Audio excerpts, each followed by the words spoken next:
Friends, এসেছিলাম ধানবাদে বইয়ের দিদির বাড়িতে। এখান থেকে আজ আমরা যাচ্ছি রাম মন্দির দর্শন করতে। এভাবেও যে ধানবাদের রাম মন্দির ঘুরে আসবো ভাবিনি।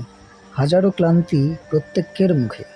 বসন্তের শুরুটা যেন প্রত্যেককে অসুস্থতাই হারিয়ে ফেলেছিল, কিন্তু বলে না, প্রভু শ্রী রামচন্দ্রের ডাক এবং সংকটমোচন হনুমানের আশীর্বাদ সঙ্গে থাকলে সবকিছুই সম্ভব। দিনটা ছিল দোলের। আমি, আমার উনি এবং আমাদের শয়তানটা গেলাম দিদির বাড়ি দোল খেলতে। ওখানে যাওয়ার আগেই শরীরটা ভীষণ খারাপ ছিল। ওখানে যাওয়ার পর আরও বেশি খারাপ হয়ে গেল।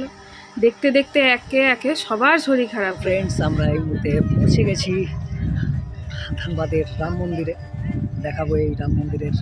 এখন আমরা বাইরের প্রাঙ্গণে আছি। দেখতে পাচ্ছেন বাইরে প্রচুর জায়গা আছে গাড়ি পার্কিং করার জন্য। এখানেই পার্কিং করলাম এবং এই রাম মন্দিরের বাইরের দৃশ্যটি অপূর্ব। একবার যদি আপনারা এখানে আসেন, মানে মন মুগ্ধ হয়ে যাবে। আমাদের তো একদম মন মুগ্ধ হয়ে গেল এখানে এসে পড়ে।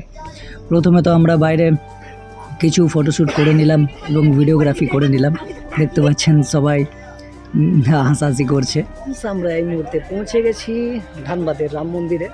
আমি আর আমার বেটু এগিয়ে চলেছি খালি পায়ে। পা প্রচণ্ড গরম হয়ে যাচ্ছে, চলতে পারছি না।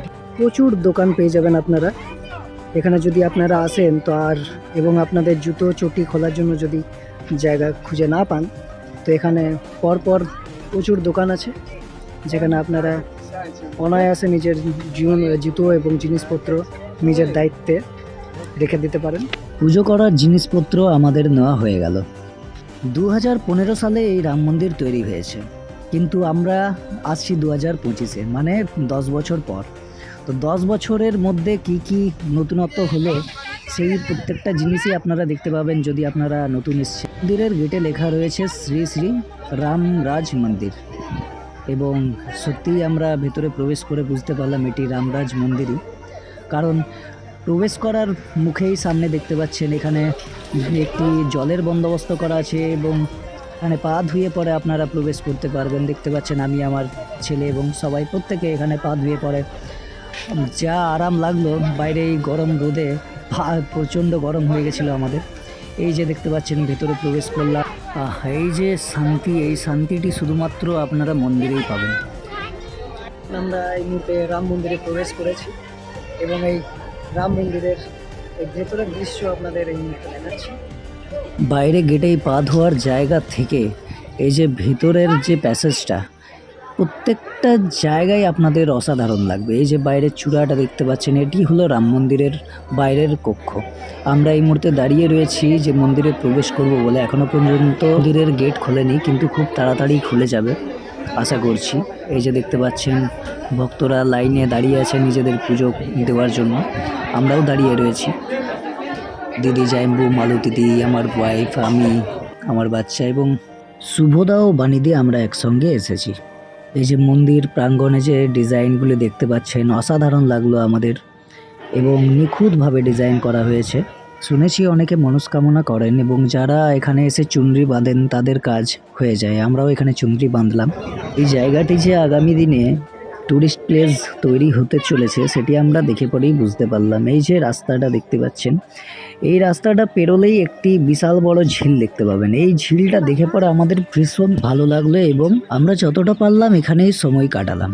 বসে পরে ফটো তুললাম, ভিডিও তৈরি করলাম। এই যে জায়গাটি দেখতে পাচ্ছেন এটি মন্দিরের ঠিক বিপরীত দিক এবং এখানেও আপনারা গাড়ি পার্কিং করতে পারেন। এই যে ঝিলটি দেখতে পাচ্ছেন, এই ঝিলের উপর চাইলে আপনারা বোটিং করতে পারেন। বোটিংয়ের সুবন্দোবস্ত করা আছে। পাশ দিয়ে বয়ে চলেছে সেই ঝিলের জলধারা, দেখতেই পাচ্ছেন। ঠিক এর পাশে আরও একটি ঝিল আছে যেটি বিশাল বড়, এবং সেই ঝিলের পেছনেই আপনারা প্রচুর পরিমাণে বোটিং করার সুযোগ পেয়ে যাবেন। ফাইনালি মন্দির খোলার সময় হয়ে গেল এবং আমরা চলে এলাম পুজোর জন্য। এবং দেখতে পাচ্ছেন যে মন্দির প্রবেশ করার আগে যে পুরোহিত আছেন উনি দরজাগুলি খুলছেন। প্রভু শ্রীরামের দর্শন করার জন্য প্রচুর দূর দূর থেকে মানুষ এখানে এসেছেন এবং আমরাও এসেছি। জুম করে দেখানোর চেষ্টা করছি সেই রামের মূর্তি, প্রভু শ্রীরামের মূর্তি এবং তার পাশে সীতা মায়ের মূর্তি এবং দুপাশে শ্রী সংকট মোচন হনুমানের মূর্তি। আমাদের পুজো ফাইনালি এবার শেষ হবে। পুজো শেষ করেই আমরা বজরংবলীর দর্শন করলাম এবং যতজনাই বজরংবলীর ভক্ত একবার কমেন্ট করে লিখে দিন জয় বজরংবলী। পর ভেতর থেকে একবার ভালো করে আপনাদের পুরো মন্দিরের দর্শনটা করিয়ে দিই, দেখে নিন। এই হলো মন্দিরের ভেতরের পুরো মন্দিরটা। এখান থেকে আপনারা পুরো মন্দিরটাই দেখতে পাবেন। এখানে ফটো তোলার বন্দোবস্ত আছে এবং যদি চান আপনারা ওখানের ফটোগ্রাফারদের কাছ থেকে ফটো তুলিয়ে নিজেদের ফটোগুলি সঙ্গে সঙ্গে প্রিন্ট করে নিতে পারেন। এক আলাদা শান্তির অনুভব করলাম সেখানে। শান্ত পরিবেশ, দারুণ একটা ঝিল, পাশাপাশি দোকান, তারপর মহাভোগের আয়োজন, এক কথায় দারুণ। সেখানে প্রভু শ্রী রাম এবং সংকটমোচন ছাড়া রাধাকৃষ্ণের মূর্তি এবং গণপতি দেবের অসাধারণ মূর্তি পাবেন। নিরামিষ খাবার এবং ফটো তোলার জন্য তো এক অসাধারণ জায়গা। মন্দিরের বাইরে ও ভেতরে এত জায়গা আছে যে লাখ লাখ মানুষ একসঙ্গে এখানে আসতে পারবেন। এটি দেখতে পাচ্ছেন বাইরে একটি আশ্রমের মতো তৈরি করা আছে এবং পুরীতে যেরকম একটি পতাকা থাকে যে গোল গোল ঘুরতে থাকে, সেরকম এখানেও দেখতে পাবেন যে গোল গোল ঘুরছে। আমরা এই মুহূর্তে বাইরে বেরিয়ে পড়লাম যে এবার বাড়ির দিকে রওনা দেব। ততক্ষণে দেখছি ওখানকার এক এমপি এখানে উপস্থিত। আমরা দেখতে পেলাম যে এমপির গাড়ি এখানে ঢুকছে। আমার ইচ্ছে হলো যে আমি আরও একটু বাইরের দিকটা দেখে আসি। তো বাইরের দিকে যখনই আমি বেরোলাম দেখলাম এখানে একটি হোটেলও আছে যেখানে আপনারা থাকতে পারেন এবং দেখতেই পাচ্ছেন তার পাশে একটি বজরংবলীর মন্দির আছে এবং এটি দেখেও আমার অসাধারণ লাগলো। এবং এই পাশ দিয়ে চলে গেছে একটি রাস্তা, যে রাস্তাটি কোথায় যাচ্ছে বুঝতে পারলাম না, কিন্তু জায়গাটি আপনাদের কেমন লাগলো? আমার তো ভীষণ ভালো লাগলো। আমরা এখান থেকে এবারে রওনা দিলাম বাড়ির উদ্দেশ্যে। বাইরে বেরিয়ে বুঝতে পারলাম শ্রী রামরাজ ছিটাহি মন্দির নামে এটি পরিচিত। আর এই যে বাইরে দেখতে পাচ্ছেন এটি হলো সেই এমপির বাড়ি, বিশাল এরিয়া নিয়ে তৈরি। আমরা পেরোচ্ছি ব্ল্যাক ডায়মন্ড সিটি ধানবাদ এবং আমরা পৌঁছে গেছি দিদির বাড়ি। কেমন লাগলো ভিডিওটি অবশ্যই কমেন্ট করে জানাবেন।